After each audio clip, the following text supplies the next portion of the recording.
பெண் குழந்தைகளோட வாழ்க்கை நல்லா இருக்கணும் அப்படின்னா நம்ம என்னென்னலாம் செய்யணும் அப்படிங்கிறது சித்தர்கள் அழகா சொல்லியிருக்காங்க. அதுதான் இன்னைக்கு நான் சொல்ல போறேன்.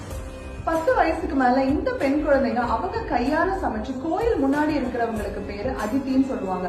அவங்களுக்கு கொண்டு போய் நம்ம தானமா கொடுக்கறது ரிஷி தானம் அப்படின்னு சொல்றோம்.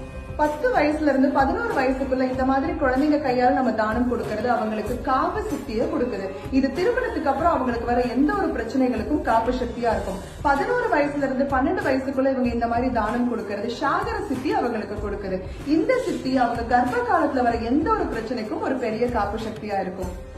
12ல இருந்து 13 வயசு வரைக்கும் இவங்க பண்ற அன்னதானங்கள் இவங்களுக்கு நிகர்ப்ப சக்தியை கொடுக்குது. இது நம்மளுக்கு ஒரு நல்ல கணவன் நல்ல வாழ்க்கை துணை அமைகிறதுக்கு ஒரு பெரிய அனுகிரகமா இருக்கும்.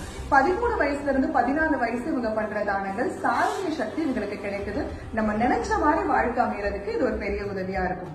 14ல இருந்து 15 வயசு இதுக்குள்ள அவங்க பண்ற இந்த மாதிரி தானங்கள் அவங்களுக்கு நல்ல மாங்கல்ய பாக்கியத்தை கொடுக்கும். அதனால 10 வயசுல இருந்து 15 வயசு வரைக்கும் பெண் குழந்தைங்க அவங்க கையால தானம் பண்றது ரொம்ப ரொம்ப சிறப்பு. அவங்க வாழ்க்கை ரொம்ப நல்லா இருக்கிறதுக்கு அது ஒரு பெரிய உதவியா இருக்கும். இது சித்தர்கள் சொன்னது. எதுவும் என்னுடையதல்ல, அனைத்தும் உன்னுடையதே. அருளாளா அருணாச்சலம். நன்றி.